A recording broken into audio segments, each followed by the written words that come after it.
and welcome. Thanks for joining us today on Facebook Live or on our website, or maybe you're watching the recording. Thank you for your time. We're hoping this is going to be a really helpful session for you. Classes start a week from today, and we know people have questions. So if you're watching right now and you see the comments bar below, please go ahead and put in some comments, some questions. Maybe let us know if you're a new student or a returning student so we can know who we're talking to today. We'll be monitoring those comments. There's about a 10-second delay, so bear with us, but we'll be monitoring all those questions, and we'll try to answer any questions you have, from the most basic maybe to the hardest. So thank you again for joining us today. My name is Melissa. I'm the admissions counselor for Kent State Trumbull. On with us today, we have Frank Lindsay, our technology man. We have Professor Kanachi, one of our English professors. We have Dr. Ritter, our Director of Enrollment Management and Student Services. And we also have Emily, one of our Kent State Trumbull graduates and a tutor in the Learning Center. So we're super excited to give you some information. So let's jump right in. Dr. Ritter has a little welcome for us. Welcome to Kent State Trumbull. I'm glad you're here today. I always tell the same story at these. I was at Kent State Trumbull from 1991 to 2000, left and went to one of those large universities. Came back in 2010 until currently because I just feel that we do it right here. Campus is small enough. You get to know your professors on a first name basis, your advisors. You know, some of those large universities, you have to wait 2 weeks before you can get in to see an advisor. And then if you have another question, it's another 2 weeks after that. Here you can come in and see an advisor every day. I see students talking with their faculty members after class all the time when I walk through the halls. I think I counted up one time the amount of free resources students have if they take advantage of them, just by being a Kent State Trumbull student, and I came up with over $600. You know, Frank's going to talk a little bit about the technology. You can download Microsoft Office Suite. That's of no charge to you. We've got counseling services. If you happen to know what those cost, they can be $60, $70 an hour. Those are free. The Learning Center, you probably know how much tutoring costs. It's not cheap. Here it's free. So use all the resources you have. I'll give you a little tip. The success you have in college is because of the things you do outside of class to help you do well in class. And one of those things you do is to use all the resources available to you. Thank you. All right, thank you so much, Dr. Ritter. Can you explain for us, we're starting at the very beginning for our new students today, what is the difference between Flashline and Blackboard? Hopefully I can, if I can get my screen to show. Can everyone see that? Guessing no. Okay. Let's try this again.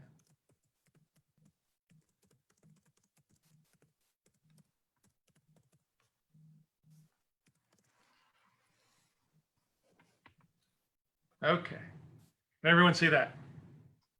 I think so. Yes. Okay. So Blackboard, the icon is very small. When you log into Flashline, you're going to get a screen like this.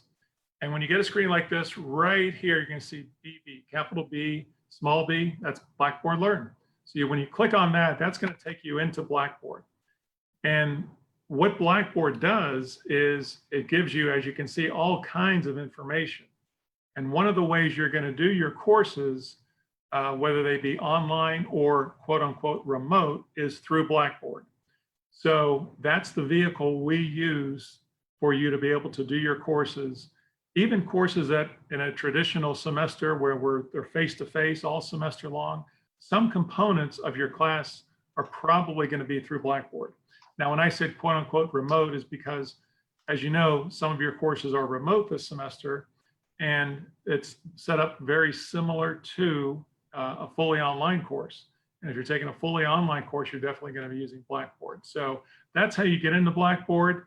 There's a lot of options for you to click on here. I won't go through them all, but Blackboard is the vehicle that we use for you to learn in your classes. And you get to Blackboard by going through Flashline and clicking on the little BB icon. Thank you so much, Dr. Ritter. All right, and we are going to jump over and hear from Nancy Barker, one of our academic advisors. I failed to introduce her in the beginning, but she has a very important role on our campus as well. She meets with students, helps them schedule classes, And oops, I'm stealing her thunder. Nancy, thanks for joining us today. Why don't you share with us what your role is on campus? Okay. Thanks, Melissa. Hi, everybody. So some of you know me. If you don't know me, I'm Nancy Barker. I'm an academic advisor.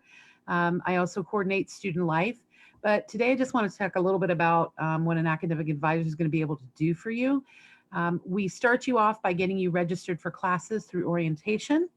And then we meet with you each semester to schedule your classes to help you figure out what you need to take, make sure you're taking things in the proper order or at the proper semester, and of course with your input, but we just want to make sure you stay on track and get the right courses. We're also available for a multitude of other things. So if you're not sure who to ask a question to, you can always come to an academic advisor. If we don't know the answer, we will sure point you in the right direction. Thank you, Nancy. And for those of you who are just getting on Facebook Live, thanks for joining us today. We are doing remote learning success strategies today. So we're listening from technology, faculty, advisors, as well as a graduate. So put your questions in the comments. We are here for you. We want to answer whatever questions you have. Nancy, thanks for telling us about what an academic advisor is. Now, can you tell us, and this is for returning students as well as new students, what's the best way to reach an academic advisor this semester? That's a really good question, Melissa. The easiest way to reach an academic advisor is, well, there are several ways. You can email an academic advisor. You can certainly call their office extension. But the easiest way to get in to see an academic advisor is to make an appointment. Now you can do that through your Flashline account. Melissa, would you like me to show them how? If you would like to, I'm sure that would be helpful. Okay, it'll just take a couple seconds to do it, but let me share over to Flashline. Okay. Can everybody see that okay? Oh, yep, we can. Okay, great. I think everything's moving slow today. Okay, so on the side, you'll have your tabs. Most of the information you're going to need is under your student tab. So the simplest way to make an appointment is under your student tab, go on down to advising and GPS. When you click on that, it's going to take you to various things under advising and GPS. But right here under academic advising, all you have to do is click on this little Trumbull button. Now these of course are going to get you to Trumbull campus academic advising. Now you can schedule appointment here when you click on that button. But if you just want our information, all of the academic advisors' names and email addresses are listed here. We also have virtual walk-in hours. Virtual walk-in hours are similar to a Zoom or a Google Meet. There's a link right here. You just have to click in that and it will put you in a waiting room, and there's a moderator that will move you into an academic advisor office, so to speak, and you can meet one-on-one with an academic advisor. The beautiful thing about doing it virtually is you have the ability to share your screen. They have the ability to share their screen with you. So it makes getting registered and getting advised a lot easier. So that's as simple as it is. Just find your student tab, go to advising GPS, and then click on that little blue button and you'll get all the information that you should need for academic advising. Thank you so much, Nancy. You're so tech savvy, and all of us will need to be this fall. But we're about to hear from Frank, who will help us with even more technical tips. Nancy, one more question for you, and if you want to share your screen again, it might be helpful. It's up to you. But I heard there was a Blackboard course for all students to help them with the online learning. What is that? How do they get to it? And what should they do with it? That is a great question. So let me share my screen one more time with you, and I will show you where we're going to go for that. Oh, I have to click share, don't I? See, I'm not as technologically savvy as you think, but Frank helps me out a lot. Okay, so here's our screen again. Melissa, can you repeat the question? Because I completely blanked right there.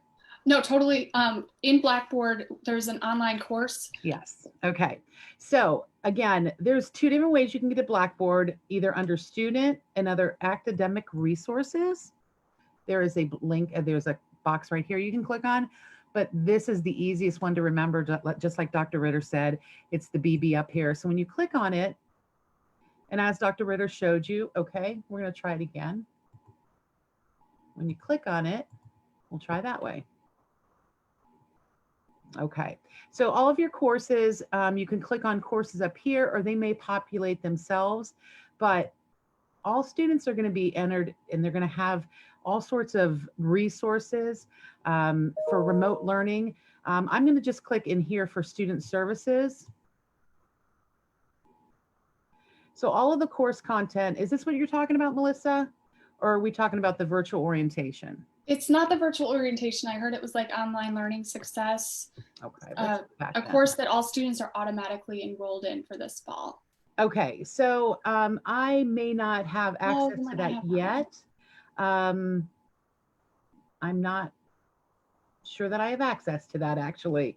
But if they would, all they have to do is click on the course, whatever it's named, and then all the course content will be listed on the left. I'll just use the orientation as an example. All right, let me go back here. So this is what new students are seeing for the virtual orientation, but usually there's the course content is on the left, but usually it'll stay something as simple as start here, and you just click in there, and there's all sorts of important information and resources that you can access. So I encourage students to look for that class. It will be listed under your courses, and then all the different course content. And of course, if you forget how to do this or you need assistance, you can always reach out to an academic advisor, and we'd be happy to help you.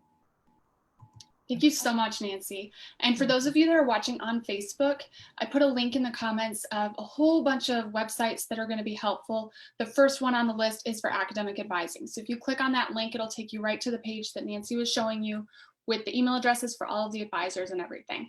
And there's a bunch of other resources on there too that might be helpful for you for this fall. So even if you just want to go to that link I put in there now, highlight the whole thing and copy it into somewhere safe, then you have that for the semester. So thank you, Nancy, for your time. We really, really appreciate it. We're going to keep things moving, and we have a few questions, maybe more tech questions for Frank. Frank is our information technology manager for the Trumbull campus, and he's a lifesaver for many, many of us. So Frank, can you first start by telling us what your position is on campus and what you do to help students and staff and faculty? Sure. My title actually is the Manager of Information Technology here at Trumbull. And basically for all the tech needs that our faculty, staff, and students have, we will take care of here in-house. Kind of unique situation now that everybody's going through, but we will have some designated areas in our area now for tech support, different entryways into our office, an exit way, sanitizing stations in and out of our area so that we can make sure that everything is clean, and maintaining the CDC guidelines and of course the Flash Safe 7. Awesome, thank you. Is Sure. there anything you would recommend for students to do in the next week before classes start to make sure that they are tech ready? Sure. Well, first thing is to make sure, I'm assuming most of the students will be either remote or online. So the first thing would be to make sure that your equipment is up to date and can handle the classes that are being offered here from the university. Now, if you don't have the equipment capable of participating in your class fully, you can actually, an email was sent out to the students recently, and it is called, and I will share my screen if I know how to do this. So let me see, share my screen here. And then kind of let me know if you see what I'm trying to share. I will share this and then share. So do you see that? This actually went out to all the students in their emails, and a lot of them may have gone to spam and what have you, but There's a spot here. It says Kent State Emergency Grant Application. Students can request equipment on their own behalf now for their use at home. So they will have access to laptops, Wi-Fi hotspots in case the network in their area is not that great. But you want to do that like now. The quantities are limited, and we are not just the Trumbull campus, but all of Kent students have access to this. So the sooner you request it, the quicker you may get the equipment that you may need.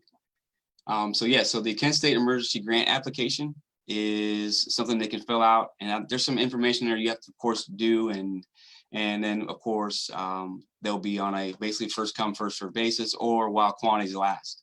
So it's important to do that now if you need equipment at home. Maintain conversations with your instructors if there are some issues there. Maybe they could do something for you. And even then, we will have open labs here on campus in case that the equipment at home, or they don't have equipment at all, but they have to come to campus. We will have open labs available across from our office. So those are also available. And then the other thing I wanted to share is, let's see, we'll stop that share, and then I will share something else here. If you are close by, you can actually come, and in this little red box there that you see on your screen, that is the Wi-Fi hotspot for our parking lot. So if you stay within that red square there, you would have access to the internet while on campus, even if we're not open. So if you're a night owl and you want to come here at 11 o'clock at night, you should have access to the Wi-Fi in this little area here that I'm sharing. Do you guys see that? Before I continue to talk and it's not there. So, but inside that red square there, rectangle, is our Wi-Fi hotspot for the parking lots. So if, like I said, if you're close or a night out and you want to use it, you can use that, of course, as well to access your classes. Thank you, Frank. That's awesome. Sure. That kind of leads into another question I had for you, if you don't mind us going off script. Sure. So students, obviously you said they can come to campus even after hours or on the weekends and use the Wi-Fi. That's so helpful. What about coming to campus to use computers? I know we're doing the Flashes Safe 7. Are the computers available on campus? They will be. We'll have 2 labs across from us. They'll have staggered hours so that we can make sure that they're clean. We don't know exactly the hours yet, but we're probably looking at something like for 125, the hours will be like 9 to 1 p.m. And then that one will close. And then 127 will open up at like 1:30 until 5 or 7 o'clock, as long as we're here those days. So that we will have open labs every day for the students to use. Plus the library will also be open. And again, practicing the social distancing, of course, will be an important area to maintain. I know the library staff will be monitoring their area as well. We'll be monitoring ours. And again, we have sanitizing stations outside the labs for that, so that the students can use those before going in to make sure that things are clean. We'll do spot cleaning as well throughout the day. But once the lab closes, then we'll get in there and actually do a full clean so that we know that the equipment is safe for the students to use. Awesome. Thank you, Frank. And just a side note coming from me, please use those sanitizing stations, students, so that we can keep the computer labs open and that we can still have that. Frank, about computers still, sorry, but I know that's your life. So if a student is looking at getting a laptop for this fall semester and they want to know, like, what are the minimum specs they should get on it? What laptop should they get? What would you say to them? I would say that is the $1 million question. Depending on what you're going to be doing with the equipment, that's the thing you need to decide up front. If you're just using it for web browsing and email, you don't have to go out and spend $1,000 on a laptop. I mean, our recommendation would be anything with an i5 processor and an SSD hard drive or a solid state drive, at least 128 gigs. I mean, that should be plenty sufficient to just do browsing the internet and checking your email. There's plenty of space on there for your office. Jim already mentioned this earlier, but you do get free office being a Kent State student, and you can actually install it on up to 5 devices. So if you have 5 computers at home, it can go on all 5. But yes, so if you're just using it for browsing, you don't need anything. You can probably get one for maybe $300-400. But if you're somebody who's using a specific software, like maybe Adobe Creative Cloud or AutoCAD or some programs like that, look at the system specs that requires. And then I would get at least double that for your computer at home. So if it's saying you need, 16 gigs of memory and you need this much hard drive space, I would get a machine that has at least, the amount of memory requested plus maybe double the hard drive space, just so you can have enough space to save your files and things like that. But now you're talking maybe $700-800 for something like that. But it depends on what you're using it for. I mean, that's the first thing we need to determine. And then once we have that, then we can tell you what specs you should have for the equipment that you need. All right, thank you so much. And for those of you that have more questions for Frank, if you're watching live, please put those in the comments. And if you're not watching live, check out that outline, the list of links that I put in the comments, and Frank's email address is in there. Sorry, Frank. No, you're fine. And the website for technology support for the Trumbull campus is in there. Also, there's a link in there for Flashline help. So if you're specifically having trouble logging into Flashline, that's a separate department and you can contact them directly. Just to emphasize the many hats that advisors wear, Nancy's going to jump back on and tell us a little bit about the Blackboard course for all of you for online learning success. And if you're just jumping on, this is Blackboard. This is an extension that you can get to through Flashline, or you can actually go to it without going through Flashline.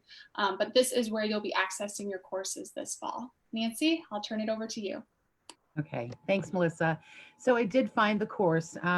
There is a course in Blackboard that's to support the remote and virtual learning. So I'm going to share my screen with all of you so we can see it once again, and you can see how it's set up. Can you see that okay? Okay. All right. So this is what it's called. It's called KSU Trumbull Online Learning Success. And as I said on the other one, usually it's pretty straightforward. It kind of tells you where to start, how to, where to go first. So, you're not just, looking over things and not sure where things are. But this will tell you a little bit about it. This is a short media clip. But if you want to, you can just click where it says start here. That's the easiest thing to do. And then it tells you a little bit about what this course, if you will, is about. And it's just basically there to support you, answer questions, give you resources. And again, they make it real simple. Let's get started. So if you click on this, it's going to go over a lot of different areas: Blackboard competencies, time management, technical hurdles. So inside of each of these folders is some great information, some links to some resources, some contact information. Pretty much anything that we could do to try to support you, we're going to put the resources in this course. So all of you have access to it. And again, going back, if you're not sure how, you're going to go to, let me get out of there. So your home screen, if you go under student, well, the easiest way, I'm going to go back to the one Dr. Ritter talked about. The BB up at top, if you click on that, that will take you directly to your Blackboard. And again, the name of the course is the KSU Trumbull Online Learning Success. So it's out there to help you and give you some resources. Thank you so much, Nancy. And thank you, Frank, as well. Thank you both for your insights. And as students watching, we look forward to your questions. Let us know if you're a new student or a returning student, just so we can know who we're talking to today. I saw Jonathan put a comment in. Hello, Jonathan. So we're going to swing over and hear from a professor and a student, actually both from the English department. And we're going to be touching on some things that are really relevant for everyone. And it's what this fall looks like as far as being a student, getting tutoring, connecting with your professor, getting into the remote synchronous classes. So Professor Jim Kanachi has agreed to bless us with his presence today. So Professor Kanachi, can you explain first, what is the role of a professor? Yeah, and I was thinking about that question. You could hear me, correct? Okay, yeah, I was thinking about that question, and I would say the primary role of the professor is to teach. to be, there for the students and their learning, and to like facilitate like critical thinking and the like. But beyond that, there are professors who do research. They are creative. They're creating things. They're working in labs. They're doing all kinds of research and service to the university.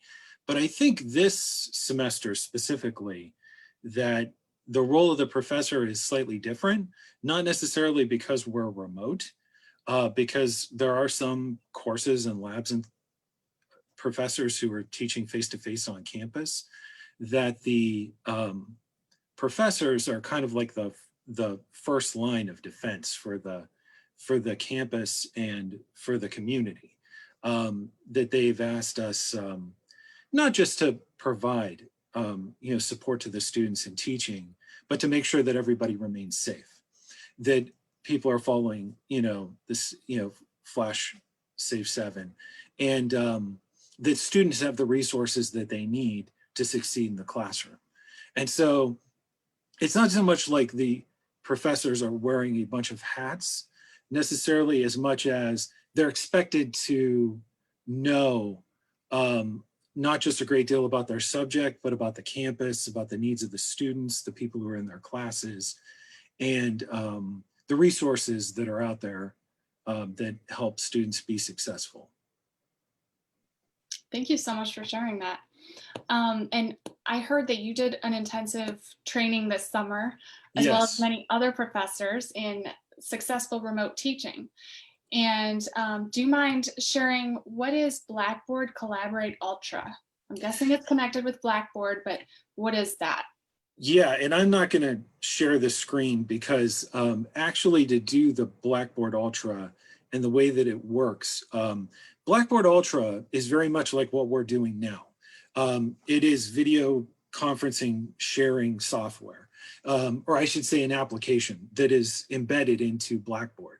And so if you are on Blackboard and you want to synchronously meet with your students, or if you want to have a conference one-on-one, you can go into Blackboard Ultra and meet virtually with the students. Now, it's like this in that we're like sharing screens and people can talk and things like that, but there's a whole bunch of features in Blackboard Ultra that are, make this situation radically different, in that students can raise their hands, and they could be called on.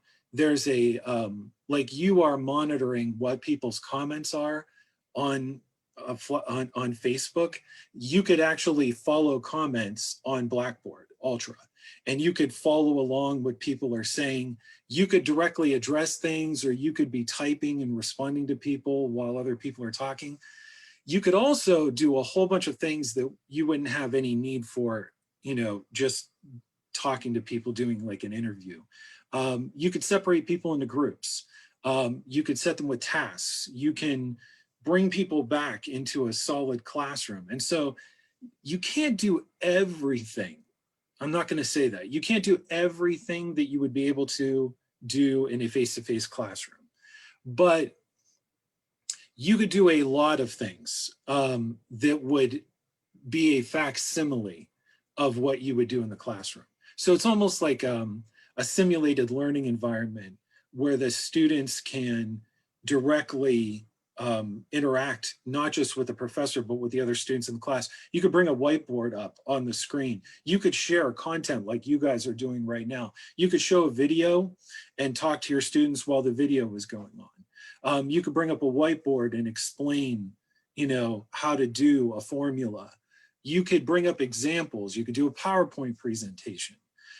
Students can present material to their groups and or to as a whole. And you could turn over the same way that you could ask me a question, you basically turn the camera over to me. You could turn the camera and the class basically over to a student and allow them to share material. They could upload things to the class so that students can have access to them. There are a lot of little tools and tricks that Blackboard Collaborate Ultra has that help instructors who are teaching remotely make the classroom seem more like a face-to-face classroom, is essentially what it is. Whether they're teaching synchronously or asynchronously, you could record what you're doing and make it available to students. So you could actually go through something and later on, say to a student, oh yeah, we talked about that. Here, let me share that with you. And you can go back to that video that we created of that class session. So Blackboard Ultra, which you access through your course, like when Jim and Nancy were going into their Blackboard courses, there's an actual link to the Blackboard Ultra, but the instructor has to set it up. Like the instructor is the one who creates the Blackboard Ultra meeting, defines the roles of the people in there, separates them into groups, and they could read the chat, they can erase things, they could put stuff up on the whiteboard. If students are just like doing graffiti on the whiteboard, you could erase it. You could allow people to throw stuff up there and share it. They could add like little stamps and pictures and stuff like that. So there's a bunch of creative stuff that you could do on there. And basically what it does is it makes the remote environment a little bit more personal, for teaching and instruction. Now, I will say this, my classes, composition courses, usually have less than 20 students. There are classes though, where there are, and the only reason I know this is because the workshop that I was in, there are classes with 200 students in them. And so there's like a limit to the number of people that you could have in a Blackboard Collaborate Ultra session. And so that's like the only like limitation of it, that you can't have 1,000 people in it, and you could only have 10 groups. So, or no, you could have 20 groups. And so that was part of the issue, was if there's 200 people in a class and you want to have groups of 5, well, you can't do that. So if you have smaller classes, it's a more, it's an easy way to meet with like an intimate group of students.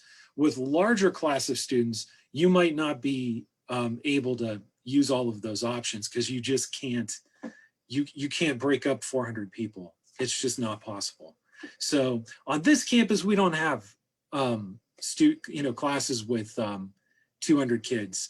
At least not that I know of, but the students on this campus might be taking classes at the Kent campus where they will be. And so that would be part of it as well. Thank you so much. And we're going to come back with more questions for Professor Kanachi, but I am so sorry, the comments just loaded for me. And so I see that we have questions. And so I know Frank has something else going on this afternoon. So Frank, do you mind jumping back in and answering this question? How do we get Word through Kent? How can a student get access to that? Okay, so let me remove this. So if a student wants access to Office, they have to go to this following website, support.kent.edu/office. And then it'll take them to a web page, and then right down in the middle, there's a portal for them to click on, and it'll ask them for their Flashline username and password. Once they put that in, it takes them to the install page, and depending on what platform they're using, whether it's Windows or Mac, those options will be available. Now, the only difference between the two is that Mac does not have Access. Access is not part of the Mac OS the Mac suite platform for Office 365, but everything else is there. So Word, PowerPoint, Excel. So, but yeah, so support.kent.edu/office is the starting point, and then they can download the software from there. All right, thank you, Frank. And just to clarify, for those of you that don't know what Access is, that's another part of the Microsoft suite. It doesn't mean you won't have access to Microsoft. Yes, right. It means you won't have that. Access is the database portion of the suite. Yes, so you'll have access to everything else except for Access on the Mac. So, but yes. And one thing I'd like to put out there though, and this is on just a side note, is that that Kent State communicates with everybody through their Kent State email address. So what I would recommend is that for folks who are using their social media platforms like Facebook and Twitter, I would use your own personal email addresses for those and not Flashline or not your Kent one. So you can certainly have all those social media. They're good times, but I would recommend using your own personal email address for those instead of your Kent State one. And use strong passwords and and don't share them. Please don't share passwords, even with your parents. I mean, because if you call in and you need tech support, we will only talk to you directly. We will not talk to your folks. We have to talk to you directly. So just keep that in mind. So This has been Words of Wisdom with Frank Lindsay. right, yes. I mean, attention to these words. Oh yeah, strong passwords.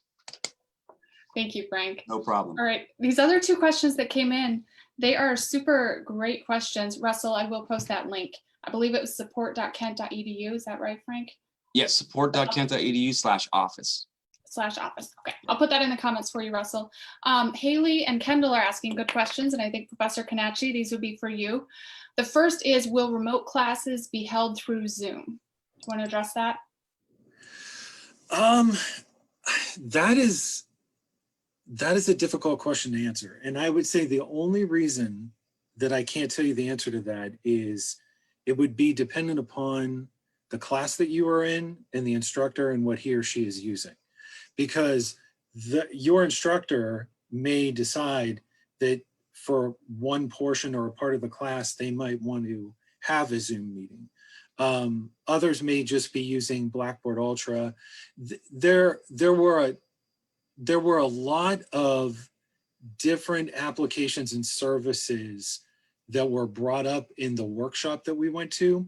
A lot of them were like very department specific. And so that's why I would say it depends on the class and it depends on your instructor and what he or she decides to use for the class. They may use Zoom. I know that when I was meeting with students, not this fall obviously yet, but last spring when we moved to remote, I asked the students in my class who we were meeting virtually, and I said, would you guys prefer to meet with Ultra, or do you want to meet on Google Meet, or do you want to meet on this? And because it was a small, like I said, my classes are smaller, because it was a small group of students, they could say to me, it's easier for me to use this. I'm going to be at home. I'm going to be on my tablet. I'm going to be on my phone. I'm going to be on this, this device, whatever it may be. They may be using it, but I would say your instructor is the one that'll be able to answer that question most clearly.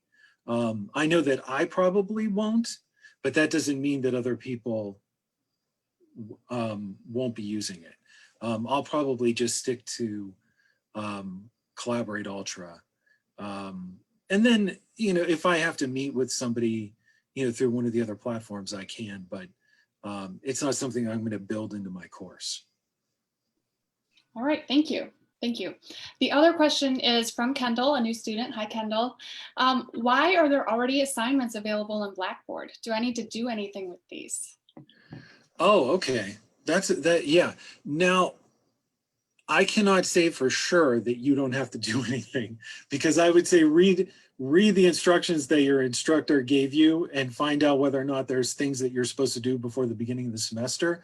But this is not uncommon. A lot of professors will work on their Blackboard site long before the semester begins. They may be taking a class that already exists and mirroring it over to one of their new sections. And so a lot of content might already be there. Some, and this depends on the professor, I do not do this, but some professors will allow the entire semester's worth of work to be available to students from the beginning of the semester. Some professors, I know that I usually have mine like a week out. So if there's students who want to work ahead, they can, but they can't work too far ahead. but it isn't uncommon for professors to make content available a week ahead of time. And because we're like a week before classes begin, this would not be uncommon. And the instructor probably set little timers. Basically, there's like a feature on Blackboard where you can make things available to students at different times, and then they either stay there as part of the content or you make them disappear. But I would say, I'm not telling you you don't have homework to do, because I don't want your instructor to be mad at you. But I would look at their syllabus, and I would see, where's the schedule? What is the work that is required for week 1? And is there something that you're supposed to do before you come to the first class?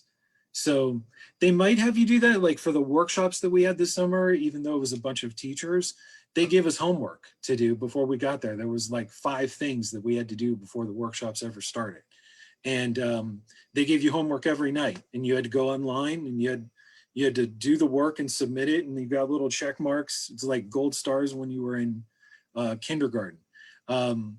It was very similar to that. And so you may have work that you have to do, but that's not uncommon for people to put stuff up a week at a time. I wouldn't draw too many conclusions from that. All right, thank you. And Haley, thank you for your comment too. She's a new student for fall. She's wondering if there's anything she should do before classes start or anything she should prepare for. I think the answer is pretty similar to what Professor Kanachi just said. It depends on the course. If you can get in Blackboard now, go ahead and get in, read the instructions, see when the first assignment is due maybe. Do you have anything you want to add to that, Professor Kanachi? I would just say what Frank said. You know, go into Flashline, make sure that your account works, make sure you could go into Blackboard, make sure that the classes that you think that you are signed up for are the ones that are on your schedule and the ones that are in Blackboard, especially if your schedule has changed. And then just make sure that your equipment is ready. Other than that, well, and buy your books. I would say buy the books and the materials for your classes. You may want to do that this week rather than next week, because it's going to be difficult, I think, during the first week with, you know, not just Flash to Safe 7, but it's just normally difficult to get your books on the first week of class. So if you could get that out of the way, you know, that's you know, one thing you can check off your list there. You'll get 1 gold star. Thank you so much. And these are great questions, you guys. Keep them coming in. No question is too easy or too small. So I love that you guys are planning ahead a week until classes start and you're wanting to know, okay, what can I do to be on top of things? That's awesome. Professor Kanachi, I'm going to ask you 2 questions that are a little bit more about your perspective. What are you looking forward to for this fall? And what do you think is going to be the most difficult thing about this fall? Well, the thing I'm actually just looking forward to get back to teaching, honestly. It'll be nice to be interacting with students again. So I think that's the thing that I'm going to be looking forward to. It was kind of sad last spring. Not so much this summer because people knew what they were getting into this summer.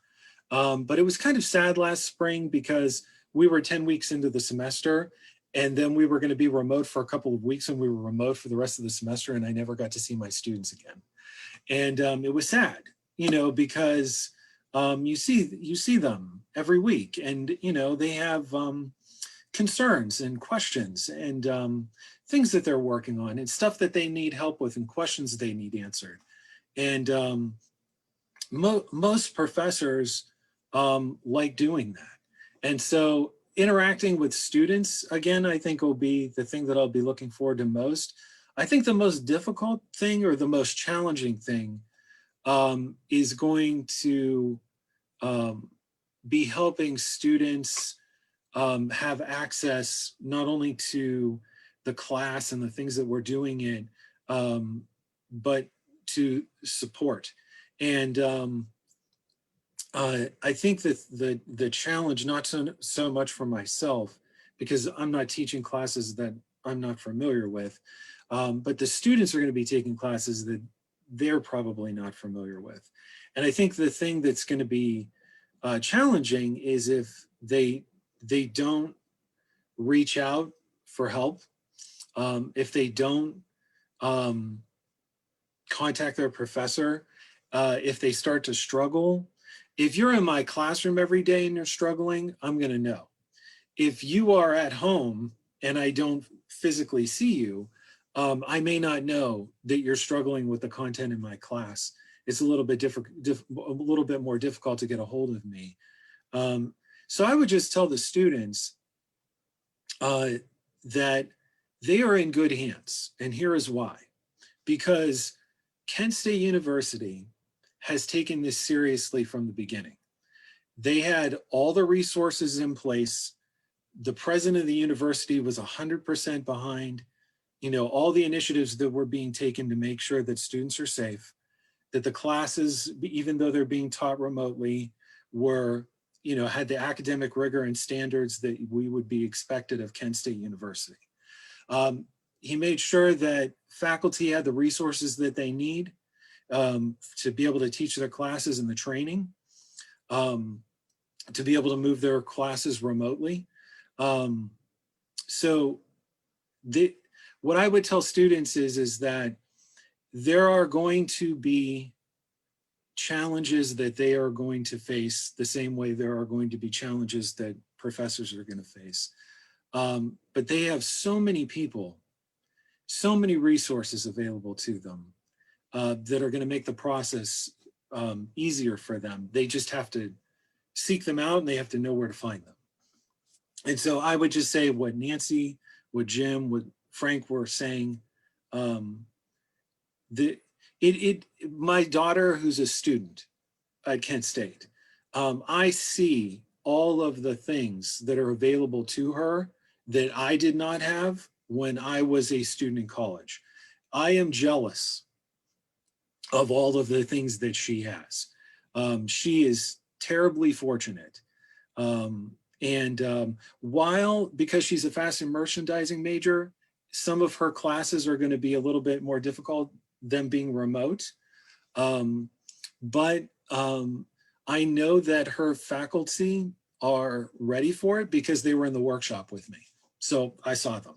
I know they had all the access to all the training and resources that I had. And I know that I'm ready for fall. I'm sure they are.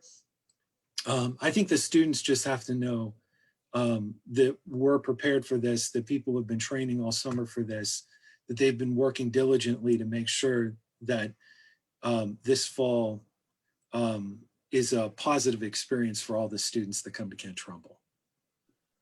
Thank you so much. Any final words of advice you would give for students who may be apprehensive about starting remotely this fall? No, I would just tell them be patient. Be patient, and don't ask too much of yourself. Do not spread yourself too thin. Do not put too many things on your plate. And make sure that you give yourself enough time to be able to get everything done. A lot of times, especially with online classes, students will have the tendency to wait and they'll let work pile up. I would say, don't do that. Don't do that this semester because all of your classes are going to be remote and that work will pile up very quickly. I would just say, remember that you could only do so much in one day. Time management, and I'm sure that that's one of the FYE, class topics that they're going to have, is going to be paramount this fall. Time management, patience, relying upon every resource that you have. And just being ready that there are going to be complications and just, don't worry about it. I mean, the professors are going to have problems. So don't take it out on yourself and but at the same time, don't become lax and let things pile up, because it'll be that much more difficult for you to dig yourself out of that hole with it being all remote. Thank you so much. We appreciate all of your insight and your thoughts, and I know that your students are going to have an awesome semester, as well as the rest of our students. We have another special guest on. Emily is a recent graduate from the English program at Kent State Trumbull. So I'm sure she's actually had a class with Professor Kanachi. And we're going to hear Emily talk about the Learning Center. So this is a free resource for students, and it's so, so helpful. And Emily really has a passion for what she does there. So Emily, I'm going to give it over to you. And would you mind telling us about what the Learning Center does for students? Yes, absolutely. Thank you for having me. In a nutshell, what the Learning Center offers students is a chance to get help with a subject like one of their math courses or an English course or maybe chemistry or anatomy and physiology from a fellow student. So you don't have the pressure of, we obviously will suggest go to your professor first, but if you kind of want a more informal tutoring session, or you just want to get the opinion from a fellow student, this is definitely the resource for you. And while we're not going to be actually on campus for the fall semester, we're going to have a lot of options for these students that they can still get the same tutoring and the same experience as they would on campus. So for example, we're going to have virtual appointments that students can request through email, I do believe. Nothing's too final yet. We're still kind of up in the air on that, but we're hopeful that through virtual appointments, it'll be real time. So it'll be the closest to a face-to-face tutoring session. And so if you work better face-to-face, I would recommend this. We're not sure which format or platform we're going to use. So like we mentioned, Zoom, like we're on now, or Blackboard, whichever one probably works best for the student, we're going to jump on there. We're going to help them the best we can. We're also going to have e-questions where you can actually email the tutor that you need directly. So if you have this open-ended question about what is the English degree, we probably can't answer that in an email. But if you just have a math problem or a quick question about citations, we can absolutely help you there. And then we have one more resource that has not changed because of our current circumstances, and that's the online writing lab. So that's where students can submit any paper or any writing related assignment, and one of the English tutors like myself will review it, send it back with all the same feedback and great experience as you would normally get if we were on campus. Awesome. Thank you so much, Emily. That's great information. I did put the link for the Learning Center as well as the email address for the Learning Center coordinator, and you can find that in the comments and reach out. Emily is one of the tutors, and it's really going to be helpful, especially for students that are just starting out this fall or maybe have a class that they're a little apprehensive about. Definitely reach out to the Learning Center. Emily, now can you walk us through what a student should expect in an actual tutoring session? Yes. So since this is our first real full semester of being remote, we didn't really start this in the spring. But I will tell you that every session we don't have an outline that we can follow. There's no checklist that we can go by the books, because each session is going to be unique based on the needs of the student and what the tutor can offer them. But I can tell you that the goal of the session is the same. We're going to help you the best we can, and if we can't, we're going to direct you to somebody who we know that can. But I will say, when you come into a session, whether it's through e-questions or through a virtual appointment, you're not just going to be, it's not going to be like a lecture from a student. It's going to be a team effort, and you're going to have to put in the work. So I'm hoping if you're going to college, you're not afraid to put in that effort, and we're going to work with you. We're going to make sure that you get to that goal. And because our appointments, as of right now, I think they're going to be about 15 minutes. But you can reschedule with us and at the end of it. But because it seems like such a short time, we cannot focus on everything that you're having a problem with or that you're struggling with. So we're really going to focus on the main concerns, and we're going to help you the best we can. And I know that students that have come to the Learning Center in the past and ones that will come in the future, they're going to have the same reaction. Everybody in the Learning Center is dedicated to helping students succeed. So we're going to do anything that we can to make sure that that happens. Thank you, Emily. And how much does all this cost? It is 100% free. Okay, just checking. It sounds too good to be true. I will say, as a Kent State Trumbull student, 4 years ago, I definitely used the online writing lab, which is abbreviated OWL. And Professor Kanachi is actually coordinator for that. And I also used tutoring for, I think it was for math. And it's a great resource for you to take advantage of. So whether you're a freshman or a senior, use the Learning Center this fall. Thank you so much, Emily, for your time. And so now we have just a few little notes to wrap up with. I see Haley put in the comments, thank you so much for bringing this up.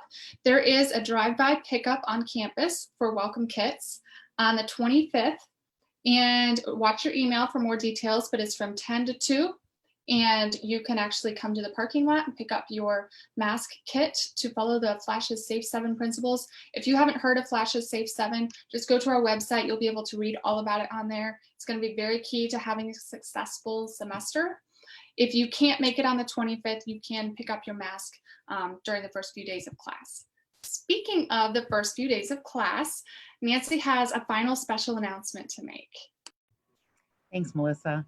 So for new and current students, we know that you may have a lot of questions or you might get confused about something you see or don't see. So we're going to have sort of a welcome room. There'll be a link to a Blackboard collaborate room that you can pop into. We will have staff manning it to answer any questions that may come up. Even if it's simple, I can't find my classes, or is the bookstore open? Anything that we can help you with. We're going to have that room open all day on Thursday during the from 8 to 5, and we will also have it open on Monday from 8 to 5. And we can keep it open if we think that it might be helpful beyond that, but we want to at least cover the first 2 days of the classes. So look for the links. They'll be in social media. You'll get an email. We'll put them on the app. The link will certainly be on the website as well. So if you do have questions, you do have somewhere you can go virtually to get your answers. Thank you, Nancy. And thank you to all that participated by presenting. We appreciate each of you. Thank you to those that submitted questions. And Hey, Melissa, I have one more quick thing to say. Sure. Just because that you guys or the students, if you are having all your classes are remote, you still get the tech support from the Trumbull campus. You can reach us at helpdesk-trumbull@kent.edu from your homes. So if you do have issues while at home, something's not working properly, especially with Kent State resources, feel free to reach out to us. We will certainly answer emails. We will also, at that point, supply phone numbers if you need to contact us. We can also remote into your PCs if we need to do anything that you just can't figure out on your own. So again, just reach out to us. We're here, as everyone else is in this meeting, we're here for you to help you succeed this upcoming semester. Thank you so much, Frank. Did anyone else have anything they wanted to say? All right, I think we kept this to 1 hour. So hopefully we answered your questions. Hopefully we gave you a good foundation to start classes in a week. If you have other questions, please reach out, and we're all going to get through this fall semester. It's going to be amazing, and we look forward to working with you. Go Flashes.